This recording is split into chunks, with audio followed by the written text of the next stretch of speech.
August 21st, 2015. A golden summer afternoon at St. Augustine Church's annual retreat.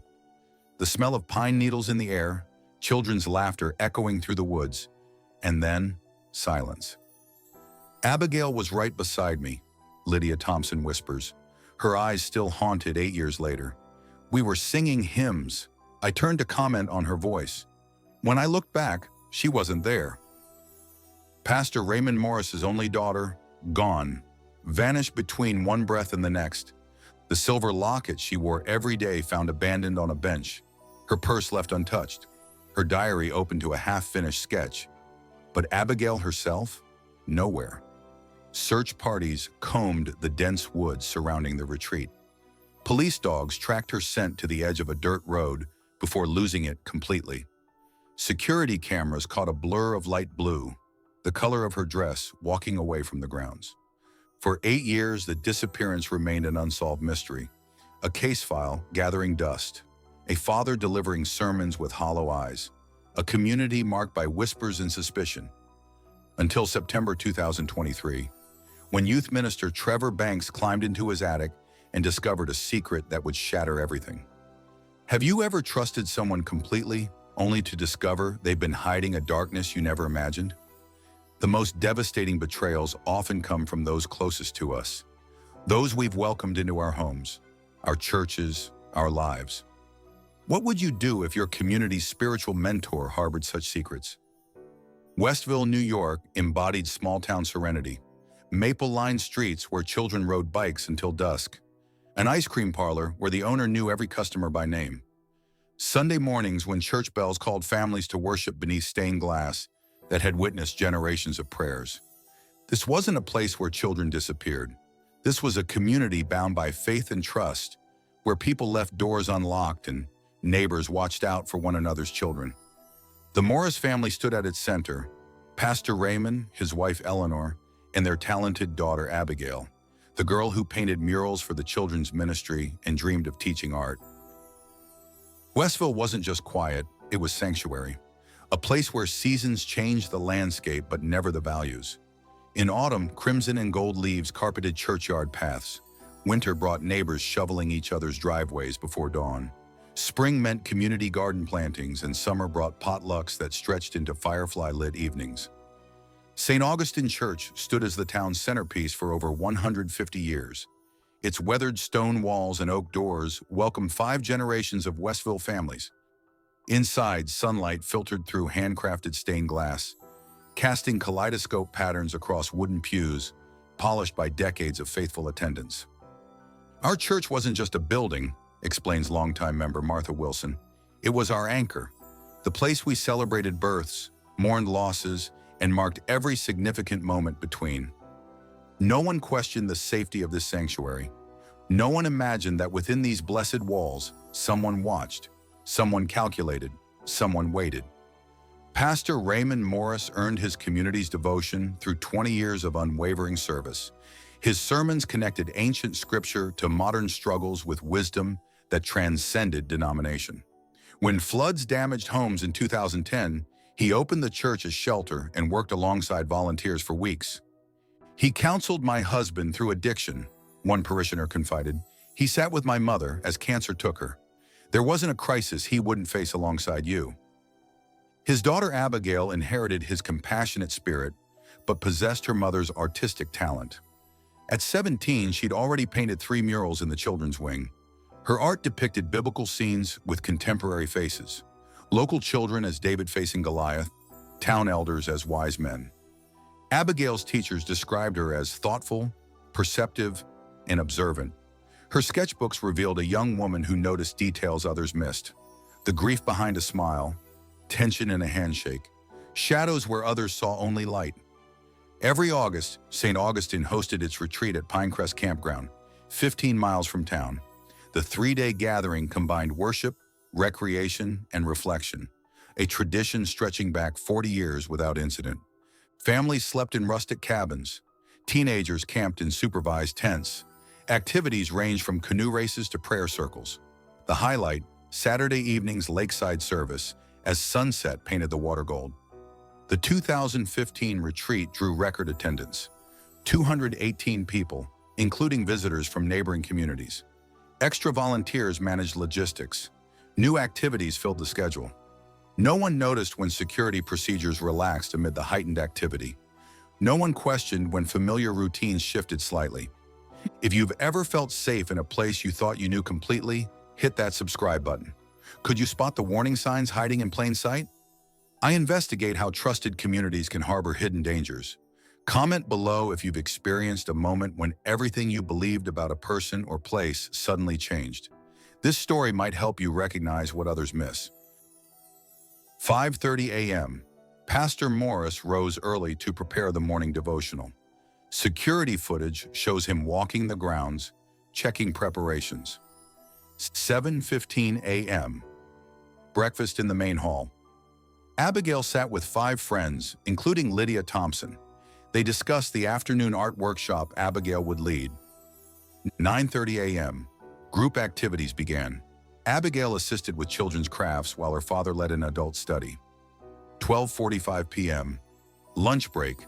Multiple witnesses recalled seeing Abigail helping in the serving line. 2:15 p.m. Abigail's art workshop.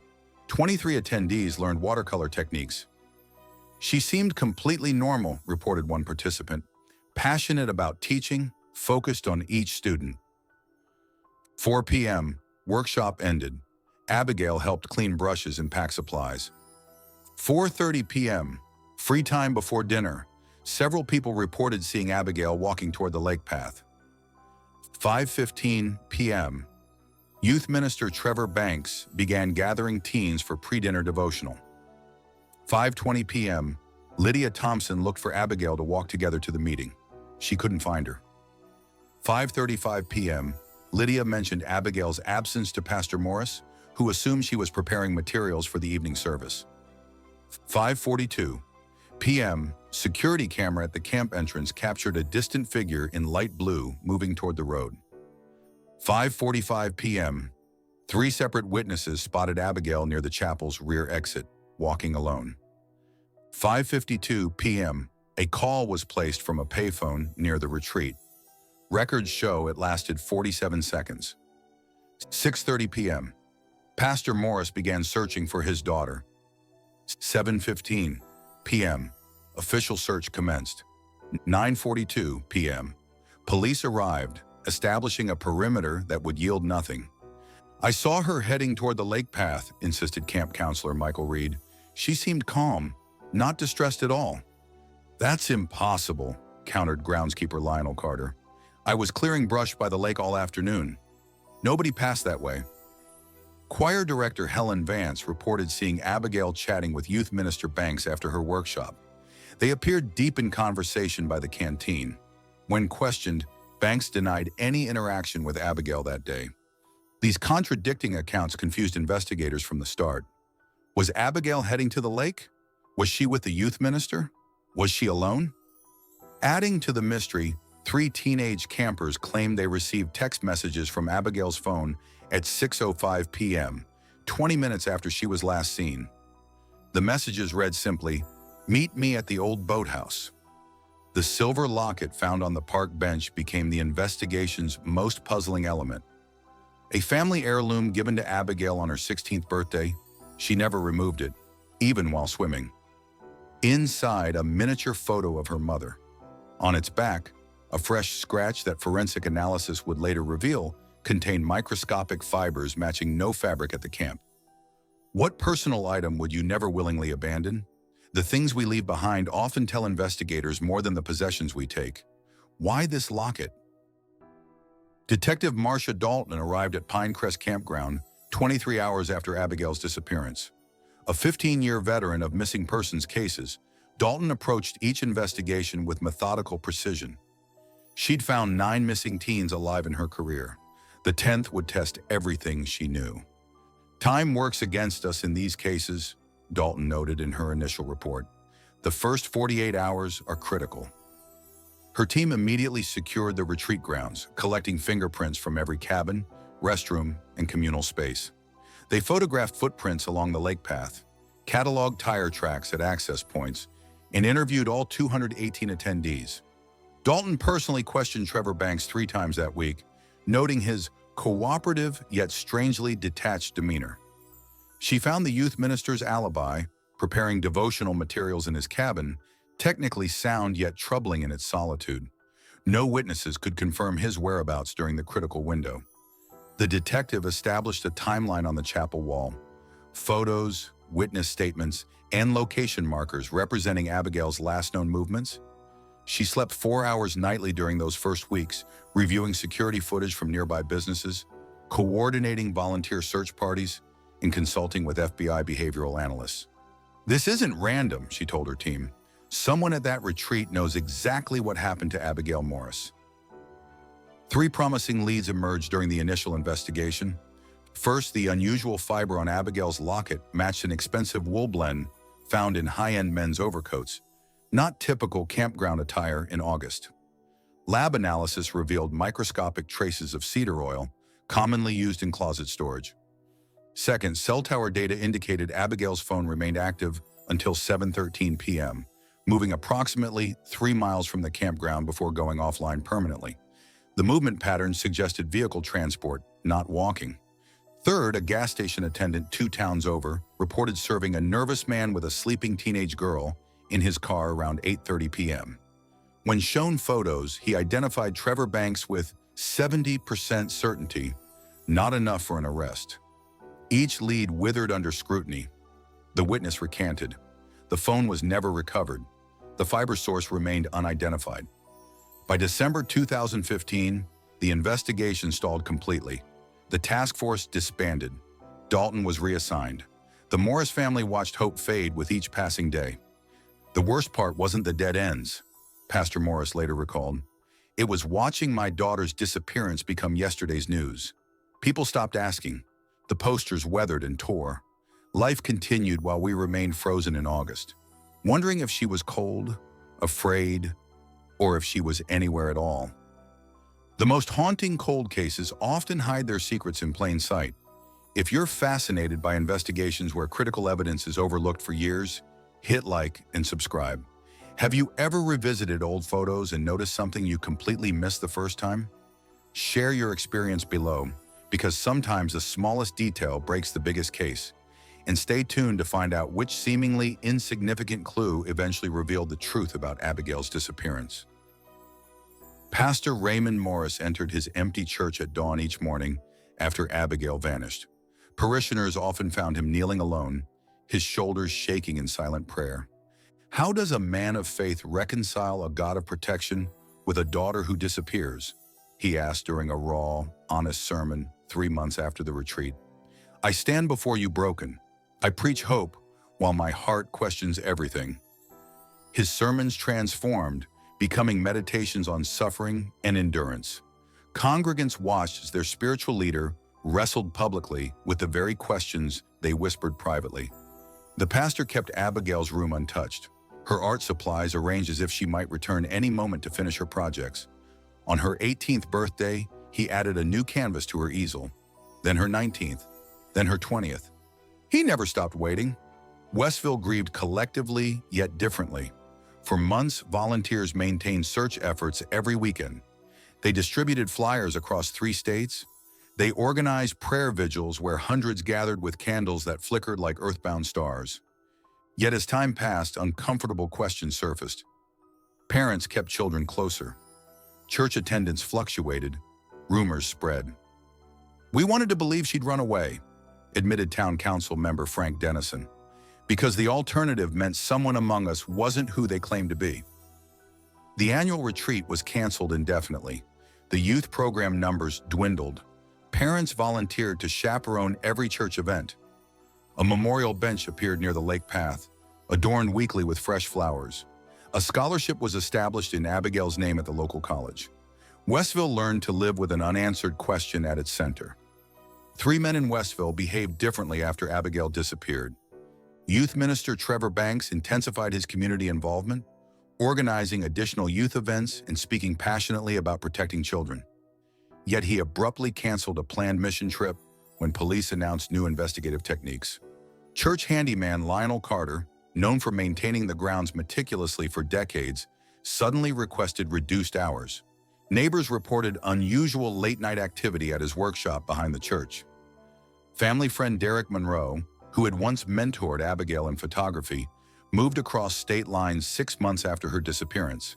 His hasty departure came days after Detective Dalton requested a second interview regarding his whereabouts on August 21st. When tragedy strikes close to home, who do you look at differently? The person who suddenly becomes more helpful? The one who withdraws from public view? Or the one who leaves town entirely? Comment below. I'm curious how many of you have experienced that moment when trust in someone familiar suddenly wavers. Could you spot the warning signs that something in their story doesn't add up?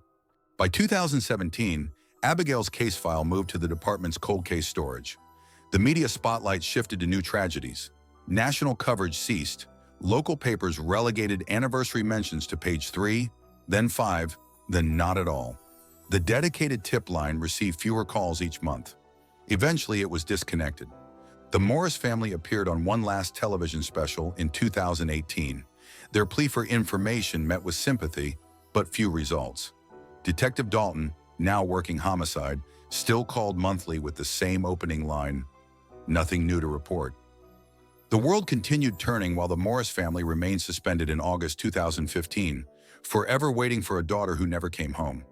Despite public silence, private conversations in Westville never ceased. At the diner, lifelong friends lowered voices when discussing certain church members. Parents exchanged glances when specific names arose at school meetings. "We became a town divided by whispers," explained Eleanor Guthrie, Abigail's former teacher. "Those who believed someone local was responsible, and those who couldn't bear that possibility." Anonymous letters occasionally appeared at the police station, pointing fingers without evidence. The church board received complaints about inappropriate interest in youth activities from parents unwilling to name their concerns directly. Trust, once the foundation of Westville, had fractured into something fragile and conditional. Before becoming youth minister, Trevor Banks worked at 3 different churches across state lines, each tenure lasting under 2 years. His personnel file contained glowing recommendations, but no explanation for his frequent relocations. Lionel Carter's workshop behind the church contained meticulous journals documenting every repair, visitor, and unusual occurrence on church grounds for 30 years. Police noted his detailed observations of congregants' routines, particularly young women's activities. Derek Monroe's photography business specialized in youth portraits and community events. His connection to the Morris family began when Abigail showed artistic promise at 14. His criminal records showed one sealed juvenile case from 1992, contents unknown even to investigators. All 3 men maintained their innocence. All 3 refused polygraph tests. When you trust someone completely, what parts of their life remain invisible to you? Think about it. The person sitting beside you right now has rooms in their mind you've never entered, experiences they've never shared, thoughts they'll never voice. What would it take for you to question everything you believe about them? Drop a comment with your thoughts on how well we can ever truly know another person. September 14th, 2023. 8 years, 3 weeks, and 2 days after Abigail vanished. Trevor Banks climbed the narrow stairs to his attic, flashlight in hand. A recent roof leak had damaged insulation, requiring inspection. This mundane household chore would shatter the fragile peace Westville had constructed around its unanswered questions. The youth minister later told police he'd owned the modest house adjacent to St. Augustine Church for 9 years, but rarely accessed the cramped storage space above his bedroom.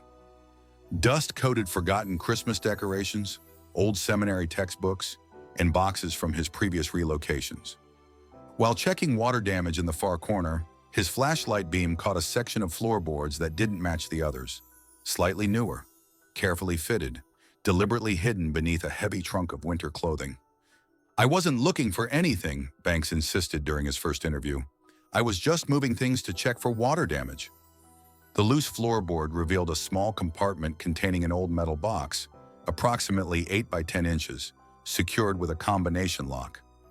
Banks claimed he didn't recognize it, yet he opened it immediately, knowing the combination by heart. Inside that box lay physical evidence that would connect directly to Abigail Morris and the day she disappeared. Evidence that had waited in darkness, just feet above where Banks slept every night for 8 years. The metal box contained 7 meticulously preserved items. A sealed envelope with a dried DNA sample, later identified through testing as belonging to Abigail Morris. 3 Polaroid photographs, one showing the silver locket on a wooden surface, another displaying the retreat grounds from an unusual angle behind the chapel. The third too disturbing for investigators to release publicly. A handwritten journal with entries dating from June 2015 through September 2015, documenting observations of Abigail's daily routine, preferences, and movements. A small vial containing a fabric swatch, light blue cotton matching the dress Abigail wore when she disappeared. A typed letter addressed to future self, detailing rationalized justifications for unnamed actions and expressing no remorse, only concern about eventual discovery. Most damning, a hand-drawn map marking a remote location 50 miles from Westville with coordinates and the notation August 21st, 15, completed. Each item had been carefully cataloged, preserved, and hidden, a disturbing archive of obsession and calculation. Forensic analysts immediately connected the DNA sample to microscopic evidence collected from Abigail's locket in 2015.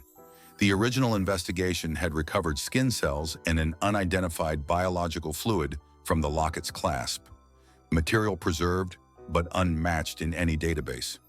The DNA preservation technique used in the envelope showed knowledge of evidence handling procedures, explained forensic specialist Dr. Karen Wu. This wasn't amateur work. Most conclusively, advanced testing revealed that fibers found embedded in the locket's new scratch matched the exact wool-blend fabric of an overcoat found hanging in Banks's closet, the source of cedar oil detected years earlier. This physical connection provided the breakthrough investigators had sought for 8 years. We all have attics, basements, or locked drawers containing things we've hidden away. But what secrets are you overlooking in plain sight? Subscribe now for more cases where the evidence was hiding at home all along. Have you ever discovered something shocking about someone you trusted? Share your experience below. And hit that like button if you're wondering what that third Polaroid showed. I'll reveal that disturbing detail in part 2 of this investigation. The psychological profile of Trevor Banks will leave you questioning everyone in your community. The Abigail Morris investigation resurfaced with technologies unavailable in 2015. Detective Dalton, now heading the county's cold case unit, implemented touch DNA analysis capable of identifying genetic material from minimal contact with evidence. Digital forensics experts recovered deleted cloud backups from Trevor's devices spanning 2014 to 2016. These contained location data contradicting his original statements about his movements on August 21st. Most crucial was advanced fiber analysis using polarized light microscopy, technology previously accessible only to federal agencies. This technique confirmed the exact chemical composition of fibers from the locket matched Banks' overcoat with 99.8% certainty. Science caught up to evidence we already had, explained District Attorney William Hayes. In 2015, we could say the fibers were similar. In 2023, we could prove they came from the same garment, the same exact thread, in fact. The prosecutor's office finally had what 8 years of investigation couldn't provide: physical evidence linking a specific suspect directly to Abigail on the day she vanished. Trevor Banks cultivated an impeccable public persona. Seminary classmates described him as studious and reserved. Church members praised his dedication to youth outreach. His sermons emphasized redemption and second chances. This carefully constructed image concealed troubling patterns. Background checks revealed he'd changed his name in 2007 from Timothy Barrett. Under his birth name, he'd faced 3 complaints of boundary violations with female students while teaching high school in Oregon, all settled privately before entering ministry. Dr. Emily Chen, forensic psychologist consulting on the case, noted, his journal entries display classic compartmentalization.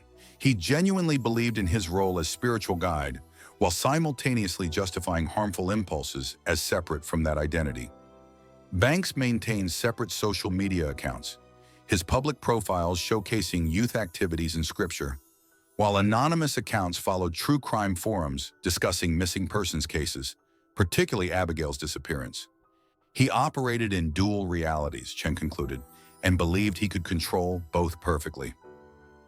Investigation into Trevor Banks deepened scrutiny of Lionel Carter and Derek Monroe. Carter's meticulous journals provided unwitting corroboration of Banks's movements on retreat grounds. His entries noted Banks's car parked near the back exit at 5:40 p.m., precisely when Abigail was last seen. Monroe's sealed juvenile record, finally obtained through court order, revealed a conviction for helping conceal evidence in a teenage girl's disappearance in 1992. While no direct connection to Abigail's case emerged, his photography business had documented church events for years, including images where Banks appeared watching Abigail from backgrounds. Investigators now questioned, had either man known something? Had they assisted? Or were they simply bystanders to warning signs everyone missed? How often do we dismiss uncomfortable feelings about someone's behavior because they hold a respected position? Did you ever sense something was wrong, but talked yourself out of it? Share a time when your instincts detected someone's hidden motives, or when you wish you trusted that feeling in your gut. Detective Dalton confronted Trevor Banks on September 18, 2023, in Interview Room 2 at Westville Police Department. The 4-hour session was recorded in its entirety. "I've devoted my life to serving others," Banks insisted initially, hands steady, voice calm. "These accusations are incomprehensible." Dalton methodically presented each item from the attic box. With each revelation, Banks's composure fractured incrementally, a tightening jaw, dampening eyes, trembling fingers. When shown the map with coordinates, Banks whispered, "She wasn't supposed to resist." His subsequent confession emerged in disjointed fragments. "I only wanted to talk to her privately. She'd noticed things about me no one else had. When she threatened to tell her father, I never meant for it to go that far." Most chilling was his final statement, delivered while staring at his reflection in the one-way glass. "Part of me has been waiting 8 years for this moment. Relief feels like its own kind of salvation." As Banks's confession unfolded, parallel investigations into Carter and Monroe revealed complex connections. Lionel Carter broke down during his third interview, admitting he'd observed Banks placing items in Abigail's bag during the retreat. "I thought maybe it was a gift, something innocent," he explained. "When she disappeared, I suspected, but I couldn't bring myself to believe a man of God would." Carter's workshop contained maintenance records documenting Banks' unusual requests, duplicate keys for storage areas, access to restricted spaces after hours, information about security camera blind spots. Derek Monroe proved harder to crack. Extradited from Idaho, he maintained ignorance of Banks's actions while reluctantly revealing their shared history. Both had attended the same youth group in Oregon, where Monroe had faced his juvenile charges. "We recognized something in each other," Monroe eventually admitted, "a certain understanding about boundaries other people consider immovable." Neither man confessed to direct involvement in Abigail's disappearance, yet both had enabled Banks through silence. Forensic psychologist Dr. Chen identified distinct patterns across the three men. Banks exhibits classic traits of compartmentalized morality, genuinely believing his religious identity while justifying predatory behavior as separate from his true self. Carter displays the enabler profile, observing warning signs but rationalizing inaction through misplaced loyalty. Monroe represents the calculated observer, maintaining sufficient distance to avoid direct culpability while deriving secondary satisfaction from proximity to the acts. Together, they formed what Chen termed a triangle of complicity, each man fulfilling a psychological role that allowed the others to continue their behavior unchecked. If someone you respect exhibited concerning behavior, would you speak up or look away? At what point does silence become participation? What's your threshold for uncomfortable truths? The State versus Trevor Banks began January 15, 2024. The courtroom divided Westville physically as it had been divided emotionally for years. Morris family supporters on one side, church members struggling with disbelief on the other. Prosecutors presented 47 pieces of evidence connecting Banks to Abigail's disappearance. Defense attorneys argued the attic materials were disturbing fantasy rather than proof of actual crime. The trial's turning point came when forensic analysts testified that soil samples from Banks's hiking boots matched the exact mineral composition from the remote location marked on his map. Search teams had recovered human remains at those coordinates 3 days after his confession. After 7 days of testimony and 9 hours of deliberation, the jury delivered their verdict: guilty on all counts. Banks showed no visible reaction as the judge sentenced him to life imprisonment without possibility of parole. For Westville, the verdict answered one question while raising countless others about trust, perception, and the mask people wear in plain sight. Pastor Morris addressed the court before sentencing, his voice steady despite his trembling hands. "My daughter saw beauty everywhere. She painted hope on walls and taught children to create light with their hands. While this verdict cannot restore her life, perhaps it serves as her final lesson to us all: to question, to notice, to speak difficult truths." He placed her worn sketchbook on the witness stand, her last completed drawing showing a church with shadowy figures in its windows. The silver locket, the evidence that ultimately linked victim to perpetrator, now rests in a memorial display at Westville's community center alongside Abigail's artwork. This locket carried her mother's image close to her heart, Pastor Morris explained at the memorial's dedication. Its journey from her neck to evidence box to this display case mirrors our community's path through loss, confusion, and finally painful clarity. Visitors often touch the glass protecting it, as if connecting with both what was lost and what was finally found. This case reminds us that justice often arrives years after tragedy, waiting for science, circumstance, or courage to align. If you believe these stories must be told to protect future victims, subscribe now and join our community dedicated to understanding the darkest human behaviors to prevent them. Has someone in your life shown warning signs you initially dismissed? Share your experience below. Your comment could help others recognize what you missed. And if this story affected you, please like and share with someone who needs to hear that sometimes the truth waits in attics and locked boxes until we're ready to face it. Westville transformed physically after the verdict.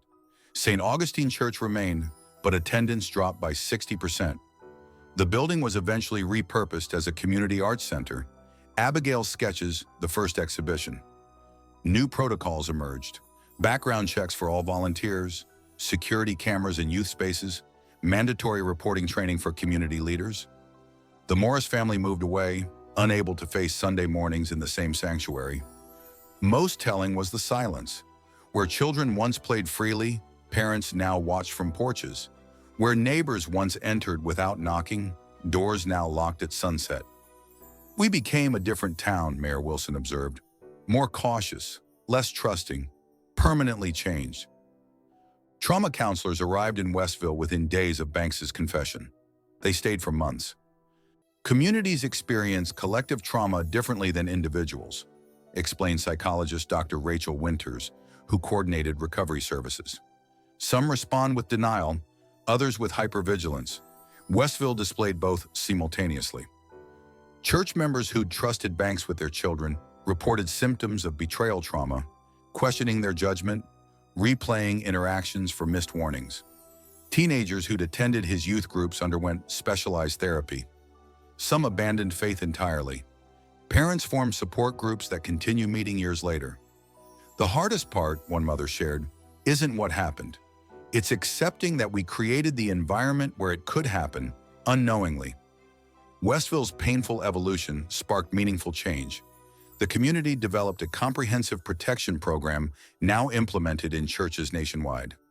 "We learned that trust must be earned continuously, not granted permanently," explained new church board president Elaine Harper. "Position and charisma no longer substitute for transparency and accountability." Schools incorporated age-appropriate boundary education. Parents practiced asking uncomfortable questions. Community leaders established anonymous reporting systems. Most importantly, people learned to listen when instincts whispered warnings. "The truth was always there," reflected Detective Dalton at her retirement. "People saw concerning behaviors but dismissed them. Now they understand. Questioning isn't disrespectful, it's necessary. Healthy communities require both trust and verification." Every community harbors shadows beneath its sunlit surface. Every relationship contains unseen depths. Every person carries private rooms in their minds that others can never fully access. Abigail Morris disappeared into one of those shadows, a darkness that existed alongside morning prayers and youth retreats, hidden behind respected titles and trusted positions. Her story isn't just about a crime concealed for 8 years. It's about collective blindness, how desperately we want to believe in the goodness of those we elevate, how skillfully predators exploit that faith. The true horror isn't what Trevor Banks did. It's how long he remained hidden in plain sight, protected by our human tendency to dismiss what threatens our sense of safety. Despite Banks's conviction, troubling questions persist. Did he act entirely alone? Forensic analysis suggests the crime scene required significant physical strength and planning. Some investigators still question whether Lionel Carter or Derek Monroe played more active roles than admitted. What happened during those 8 years? Banks continued working with youth in 3 counties. Authorities are reviewing hundreds of interactions, fearing Abigail wasn't his only victim. Most disturbing, why did he preserve the evidence? Psychological experts suggest Banks kept his trophy box not from guilt, but pride, as a physical reminder he could revisit while continuing to play his public role perfectly. These questions may never find complete answers.